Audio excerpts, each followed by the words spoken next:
Des perches et des chevennes morts par dizaines. Toute une faune aquatique gisante à même les graviers. Depuis quelques jours, les pêcheurs ne peuvent que constater ce bien triste tableau. Tout est mort, c'est pas compliqué. L'eau est montée à 29-31 degrés, comme hier, hein, avec ces jours de canicule. Donc tout le poisson manque d'oxygène et tout meurt. On a essayé de sauver quelque chose, 2-3 hier, avec les agents de la fédération, les gardes fédéraux, mais tout crève. Ici coulait une rivière. Aujourd'hui, ce n'est plus qu'un sentier de randonnée. Entre Pontarlier et Morteau, le Doubs s'est comme évaporé. Denis Vonin connaît bien le problème. Avec ce débit très faible, le pêcheur a pu filmer ce phénomène particulier. À plusieurs endroits, des fuites existent, des siphons où s'engouffre le peu d'eau qu'il reste.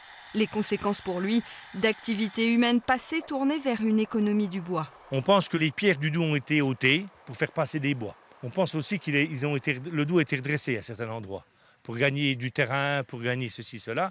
Et qu'en le corrigeant, ma foi, voilà, on n'a plus rien de naturel, quoi. Plus loin, au défilé d'entre roches, le spectacle est étonnant. Habituellement immergées, ces gorges sont désormais à nu. Annie Pichot vit ici depuis plus de 40 ans. Situation inhabituelle, pour elle, pas forcément. Je l'ai vu encore plus sec, on pouvait passer à pied, sans se mouiller les pieds. Là, il n'est encore pas.